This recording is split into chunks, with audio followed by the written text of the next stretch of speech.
sebenarnya aku tidak ada masalah untuk masalah biaya atau apapun, tapi dalam hal ini semua yang Gali lakukan itu di luar dari dari kontrol kita, karena kan seharusnya Gali sebagai klien juga melaporkan apa yang terjadi. Bahkan sampai saat ini pun kita sudah mau menjenguk Gali, beberapa kali kita video call Gali, tapi Gali selalu bilang Gali tidak bisa keluar, Gali nggak bisa ada di media, bahkan tidak boleh muncul di TV karena nanti bisa berbahaya. Alasannya karena dia kan lagi diawasi juga oleh Bapak, ya kan harus mentaati tata tertib. Makanya setelah rekan-rekan media bicara sama aku, gimana Gali, mana nomor telepon Gali, statement aku dari dulu selalu sama. Aku kalau bicara nggak pernah berubah.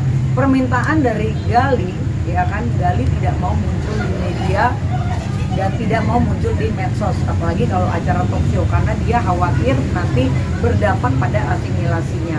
Nah mungkin nanti bisa Bang Denny menjelaskan lebih detail masalah asimilasinya ya Bang ya.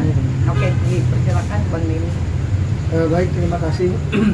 Pertama yang perlu dipahami adalah pada kesempatan ini kami menyampaikan klarifikasi bahwa sebagai tim kuasa hukum dari kemarin, khususnya tadi pagi, sudah dikontak beberapa teman-teman media menanyakan mengapa kemarin Abang sampaikan dalam presscom yang bersangkutan Gali klien kami tidak bisa hadir karena alasan dia adalah mengikuti program asimilasi.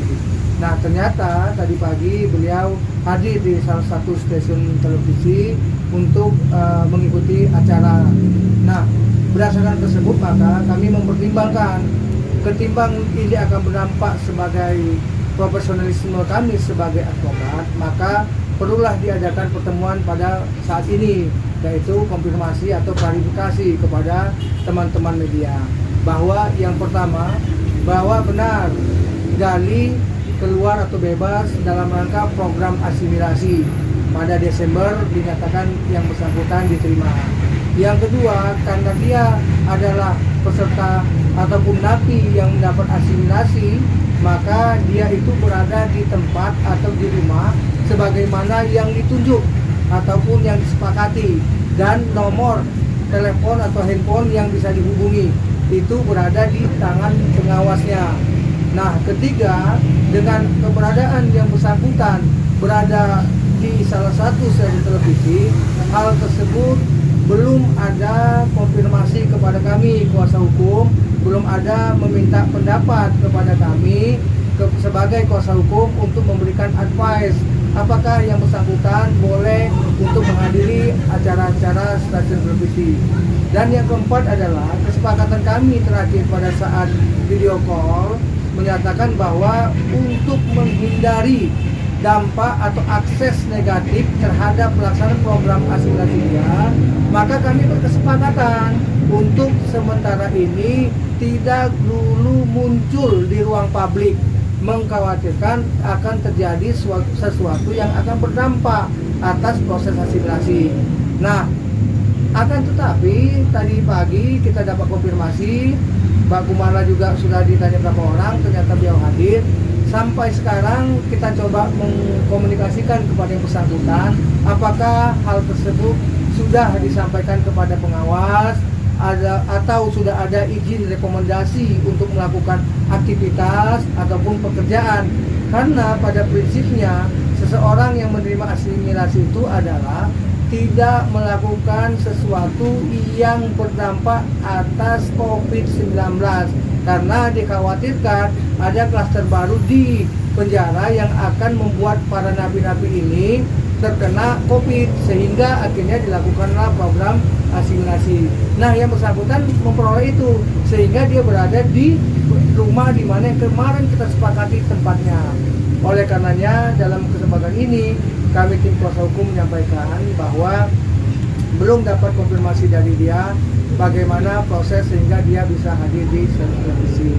Yang kedua, dia tetap adalah, kita berharap supaya segera menyadari dan memahami dampak daripada kehadiran dia itu bisa berdampak atas proses asimilasi yang sedang dia jalani. Dan yang ketiga, sampai sekarang kita masih menunggu kabar dari dia atas penjelasan keterkaitan hadirnya beliau di salah satu stasiun televisi. Lebih sakit apa sih dengan tindakan Gali yang mungkin bisa dikatakan satu pihak doang gitu, nggak konsul dulu sama, nggak minta pendapat dulu sama Gali seperti apa? Iya, jadi mengenai Gali ya, gini, dari Bang Denny juga sebagai kuasa hukum, Gali tidak kooperatif untuk melaporkan apa yang terjadi di dalam, ya kan? Karena memang kemarin rekan aku juga, partner aku juga Masugi terkena COVID ya, sehingga komunikasinya memang terputus gitu. Dan Gali juga sebetulnya dari Cipinang apapun dari Polda juga selalu banyak berkomunikasi kan. Gak cuma komunikasi hari-hari aja, tapi memang banyak juga masalah finansial lah, ini itu yang selama ini aku sangat bertanggung jawab. Bahkan dari tanggal 27 Desember aja aku masih mentransfer untuk membantu dia gitu.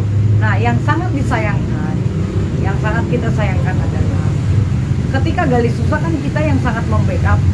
Mungkin kalian juga tahu ya seberapa aku membela dia, sehingga untuk finansial terutama kan aku selalu itu komitmen ya, aku nggak pernah ngomong itu A, B, C, D, selalu sama dan semua bukti ada.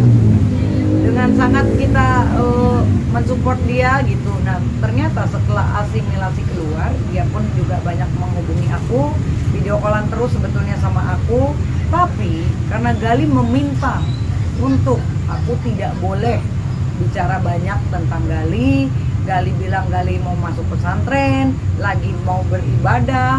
Bahkan di hari Kamis kemarin sebelum artikelnya keluar jam 7 malam, itu dari jam 2:30 pun ada voice note Gali juga.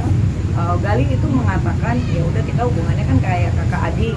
Nah, yang sangat disayangkan kok tiba-tiba ada artikel itu muncul, tidak ada omongan sama aku, tidak pernah bercerita apapun sama aku, tidak ada konfirmasi, tiba-tiba langsung membuat sensasi sendiri gitu loh. Gimana kan sebetulnya di sini kan pihak yang ibaratnya, jadi aku juga merasa ya sebetulnya media semuanya bertanya sama aku dong, itu siapa, bagaimana. Dan di saat malam itu juga aku langsung menghubungi Gali, aku tanya itu siapa, pacar kamu ya, aku bilang enggak, bukan, itu ponakan aku. Terus aku tanya, ponakan yang mana sih? Kalau emang itu pacar kamu nggak apa-apa, santai aja. Tapi dia bilang enggak kok, ponakan, bukan gitu. And then aku bilang, oke, kalau itu ponakan kamu, aku 4 tahun sama kamu, aku nggak pernah kenal waktu. Kalaupun kamu mau naikin dia, silahkan. Tapi tolong jangan pakai caption yang ambigu.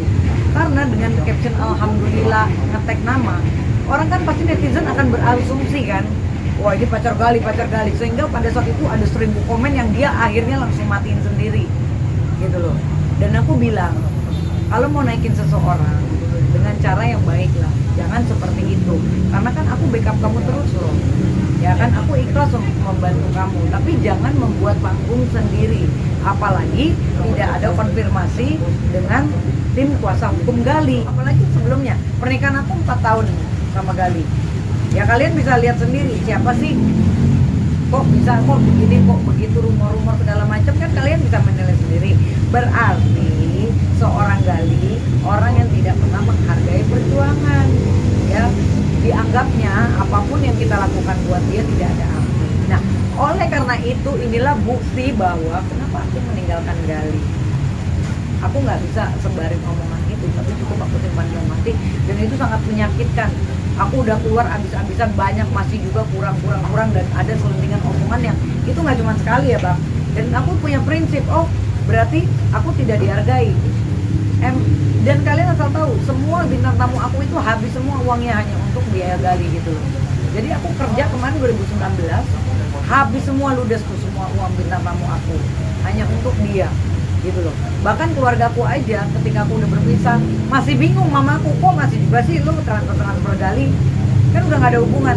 Nggak usah mah, nggak apa-apa, aku tahu tentang keluarga Gali seperti apa, aku ikhlas kok, aku ngebantuin. Kalian bisa tahu lah teman-teman media, karena apa ya, kita kan pernah berumah tangga 4 tahun, biar gimana kan aku orang normal gitu loh, aku nggak pernah dendam orangnya, dan aku merasa ya aku responsibility gitu loh ya. Tapi kalian sekarang lihat sendiri, itulah sebabnya aku meninggalkan Gali.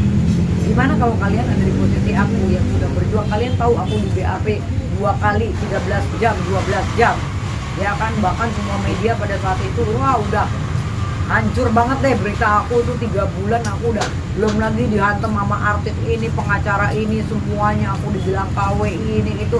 Kalau orang lain yang mentalnya nggak kuat itu udah langsung pingsan masuk rumah sakit.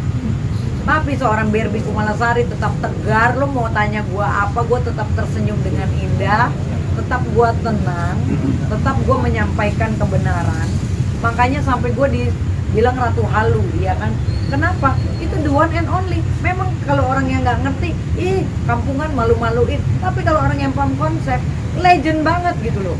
Karena itu brilian gitu, paham nggak? Kita kan di dunia entertainment beda. Dunia panggung sendiri, dunia nyata sendiri. Jadi lo harus memerankan ketika lo menjadi seorang artis. Nah ketika kita di dunia nyata, gue punya kantor advokat, Kumala Lubis and Partners, sudah ada Kemenkumhamnya, kita banyak menangani kasus-kasus. Alhamdulillah senior-senior aku selalu satu solid sama aku tim. Itulah sebabnya kita membackup Gali dengan perasaan, dengan rasa sayang kita membackup. Nah sekarang ya udah, ini kan udah 2 kali berarti kan Gali seperti ini kan. Ibaratnya dulu aku tinggalin Gali, aku nggak mau ceritain jeleknya seperti apa, tapi ya tadi ya yang aku sudah sampaikan, sangat kecewa dengan apa yang sudah aku korbankan. Nah sekarang ketika keluar juga, ya kalian lihat sendiri. Jadi kalian bisa menilai sendiri seorang Gali itu sosoknya seperti apa. Bang ini kecewa nggak bang sikap Gali bang? Masih gitu juga? Kecewa nggak? Kuasa hukum nggak sikap Gali sendiri? Gimana? Kecewa nggak dengan sikap Gali dan kuasa hukum? Iya, kalau ini berdampak tentu semuanya pasti akan kecewa. Makanya sekarang ini yang menahan rasa kecewa itu adalah bagaimana nanti dia menjelaskan, memaparkan kepada kita bahwa ini sudah ada izin atau ada rekomendasi. Itulah yang bisa mengobati rasa kami. Tapi yang pada intinya kita sangat menyayangkan kalau perbuatan ini bisa menimbulkan akses atau dampak atas program asimilasi yang dia jalani. Bang, kalau komunikasinya nanti nggak digubris oleh Gali sendiri, akan lepas Angkat telepon saya bang, angkat dalam telepon. komunikasi atau gimana bang? Kalau selama ini kita WA baik tengah malam atau apa, dia akan jawab seperti itu. Biasanya dia jawab. Jadi kita masih berpositif thinking ya untuk memberikan jawaban kepada kita. Gitu, ya. Kalau Berbi kapok nggak menolongnya? Nggak mau nolongin lagi sih. Ya. Ini yang terakhir ya, aku udah nggak mau nolong lagi. Ya sekarang aku sih doain aja. Kalau memang apapun hubungannya dia, ya mau itu pacar kayak, mau itu ponakan kayak, mau itu anak angkat kayak, whatever itu, ya sudah silakan aja ya kan. Mereka aja yang backup ya kan. Ya kalau mereka punya perasaan ya kan, Gali punya perasaan ya silakanlah. Gali mungkin ada rasa untuk, ya kita tahu sendirilah bagaimana ibaratnya membalas kebaikan seseorang. Tapi kalaupun tidak ada etikanya, kalaupun itu tidak digubris juga ya silakan. Aku doain Gali bahagia. Yang penting jejak digital kita orang yang baik ya. Kita tidak pernah mau merugikan orang. Kita berjuang buat Gali habis-habisan.